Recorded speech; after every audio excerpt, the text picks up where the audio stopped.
तो है एवरीवन, कैसे हो आप सभी लोग यार। This is Ankit from triple IT Bhagalpur. तो यार आप मैथ्स में 80-90 नंबर लाना चाहते हैं, लेकिन हर बार पेपर देके आते हैं तो पता चलता है कि यार 70 नंबर भी नहीं आ रहे। तो यार ये कहीं ना कहीं जो आपके मन में डर बैठा हुआ है मैथ्स को लेके, और मैंने अपने एक दोस्त से भी बात की थी यहाँ पे कॉलेज में, तो उससे मैंने पूछा कि यार तुम्हारा फिजिक्स और केमिस्ट्री में तो अच्छे मार्क्स थे, बट मैथ्स में तुम्हारा क्या हो गया। उसने बोला यार मेरे को डर लगता था, मैं मैथ्स के क्वेश्चन सॉल्व ही नहीं करता, केवल डर के बारे। तो यार ये कहीं ना कहीं जो डर आपके दिमाग में बना है, एक हवा बना के रखा है अपने मैथ्स को लेकर, उस चीज को दूर करने के लिए और आप कैसे अपने जेईई के पेपर में 80-90 नंबर ला सकते हैं मैथ्स में। तो यार वीडियो शुरू करने से पहले यार वीडियो को पॉज करो और कमेंट में बताओ कि आपको मैथ्स में कितने मार्क्स चाहिए, आप कितना मार्क्स टारगेट कर रहे हो अपने रिलेटिव में। तो शुरू करते हैं। तो यार जो सबसे पहला मोस्ट इंपॉर्टेंट पॉइंट ये है कि आपको अपने मैथ्स का पूरा सिलेबस कंप्लीट करना है। कोई भी चैप्टर आप छोड़ नहीं सकते। इसका रीजन ये है कि जेईई के पेपर में बहुत ज्यादा टफ क्वेश्चन मैथ के नहीं आते। कई सारे क्वेश्चन होते हैं और हर सब्जेक्ट से कोई ना कोई क्वेश्चन पूछा जाता है। ये एडवांस में कोई क्वेश्चन होता है कि बहुत ज्यादा डीप में आ जाता है, बहुत टफ आ जाता है, उसके लिए आपको चैप्टर भले ही स्किप कर दें, लेकिन जेईई के पेपर में आपको सारे चैप्टर लगाने पड़ते हैं, क्योंकि बहुत सारे क्वेश्चन फार्मूला बेस्ड बहुत ही ईजी क्वेश्चन आते हैं। तो उनमें आपको बस फार्मूला अप्लाई करना होता है और आपके आंसर आ जाता है। तो यार ये चीज बहुत ज्यादा इंपॉर्टेंट है। उसके लिए आपको फार्मूला रिवाइज करना जरूरी है। कई सारे क्वेश्चंस ऐसे भी होते हैं जिनमें जैसे सिर्फ फार्मूला बेस्ड होते हैं। एक लाइन दिया रहेगा, दूसरा लाइन दिया रहेगा, उसके बीच का डिस्टेंस निकालना रहेगा। एक प्लेन एक दूसरे प्लेन, उसके बीच का डिस्टेंस निकालना रहेगा। तो ये सारे फार्मूला डायरेक्ट आप फार्मूला अप्लाई करके भी निकाल सकते हैं। तो ये कहीं ना कहीं आपको एक बहुत ही ज्यादा एक अच्छी चीज है आपके लिए कि अगर आपके फार्मूला अच्छे तैयार हैं और आपने कई सारे क्वेश्चन प्रैक्टिस कर रखे हैं तो आप बहुत ही आसानी से कर ले जाओगे। बट अगर कहीं ईजी क्वेश्चन आपने छोड़ दिया होगा तो वो आपको बहुत ज्यादा नुकसान करेगा। तो इस चीज पे आपको ध्यान देना पड़ेगा। जो दूसरा पॉइंट ये है यार कि मैथ्स में यार कोई भी थ्योरी नहीं होती है, सिर्फ के सिर्फ क्वेश्चन ही होते हैं। तो अगर आप क्वेश्चन सॉल्व करके नहीं जा रहे हो, बहुत सारे क्वेश्चन आपने नहीं सॉल्व किए हैं, तो आप भूल ही जाओ कि आपके मैथ्स में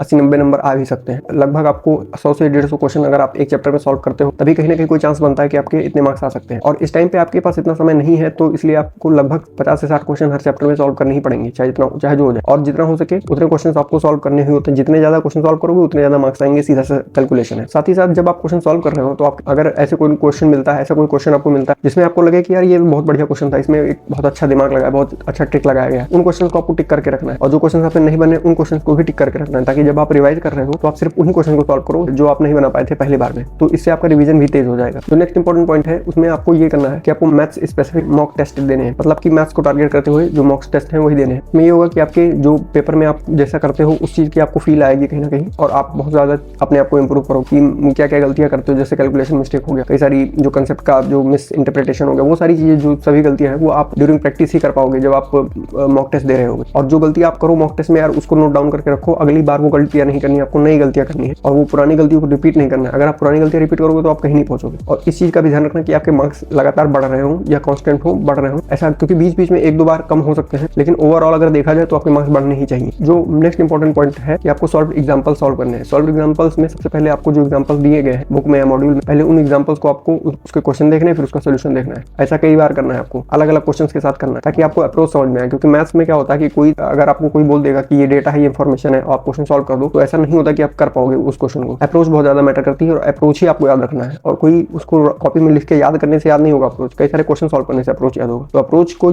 समझने के लिए कि अप्रोच है क्या, उसके लिए आपको सबसे पहले यही करना होगा, आपको सॉल्व एग्जांपल सॉल्व करने पड़ेंगे। सॉल्व एग्जांपल को देखना पड़ेगा कि कैसे इस क्वेश्चन को अप्रोच किया जा रहा है। फिर कई सारे सॉल्व एग्जांपल खुद भी सॉल्व करने पड़ेंगे, उसके बाद आप क्वेश्चन पे जंप करो। आप डायरेक्टली क्वेश्चन पे जंप करोगे तो आप नहीं लगा पाओगे क्वेश्चन को, तो डिमोटिवेट हो जाओगे। तो ये चीज आपके साथ ना हो, इसलिए आपको सबसे पहले एग्जांपल सॉल्व करने हैं, जो हो जाए। जब आप मॉक टेस्ट दे रहे हो उस टाइम पे कई सारे चैप्टर्स ऐसे होंगे जिनके क्वेश्चन आपसे नहीं बन रहे होंगे, तो उन चैप्टर्स का यार आपको नोट करके रखना है, उन टॉपिक्स को नोट करके रखना है जिनके क्वेश्चन आपसे नहीं बनते हैं, और स्पेसिफिकली उन्हीं टॉपिक्स को जाके पढ़ना है और उसके बाद उसके कई सारे क्वेश्चन प्रैक्टिस करने हैं। तभी आप इंप्रूव कर पाओगे अपने मॉक टेस्ट के नंबर को। तो जो फिफ्थ पॉइंट है वो बहुत ज्यादा इंपॉर्टेंट पॉइंट है, वो ये कि आपको अपना जो लेवल है, क्वेश्चन का जो लेवल है वो धीरे धीरे इंक्रीज करना है। ऐसा नहीं है कि अचानक से आपने थ्योरी पढ़ी हो, अचानक से बहुत टफ क्वेश्चन सॉल्व करने लगे। अगर आप ऐसा करोगे तो आपके क्वेश्चन नहीं बनेंगे और आप डिमोटिवेट हो जाओगे। आपको क्या करना है, पहले स्टार्टिंग में धीरे धीरे इजी क्वेश्चन सॉल्व करने। इजी क्वेश्चन सॉल्व करने से आपका एक कॉन्फिडेंस बनेगा, एक मोमेंटम बनेगा। उसके बाद आपको धीरे धीरे लेवल को एडवांस लेवल पे लेकर जाना है। तो इसलिए क्योंकि दिमाग हमारा इसी तरीके से काम करता है, पहले वो इजी चीजों को चाहता है, उसके बाद वो धीरे धीरे लेवल बढ़ा। तो जब आप कई सारे मॉक टेस्ट देते हो तो उससे आपको ये पता चलता है कि आपका कौन सा सब्जेक्ट वीक है और कौन सा सब्जेक्ट स्ट्रॉन्ग है। क्योंकि जब एग्जाम में आप बैठते हो तो उस टाइम पे आपको डिसाइड करना पड़ता है पहले मैं कौन सा सब्जेक्ट चूज करूं, क्योंकि बहुत सारे बच्चे मैथ्स को बाद में चूज करते हैं। तो मैथ्स को बाद में चूज करते हैं, उसकी वजह से उनके पास टाइम ही नहीं बचता है सॉल्व करने का क्वेश्चन, तो आपका पेपर भी छूट जाता है। अगर आप ऐसा करोगे तो आपके अभी भी इतने मार्क्स आ ही नहीं सकते। इसीलिए आपको सबसे पहले ये डिसाइड करना है कि आपके कौन सा सब्जेक्ट वीक है और कौन सा स्ट्रॉन्ग है, जिसकी वजह से जिससे आप ये डिसाइड कर पाओ कि आपका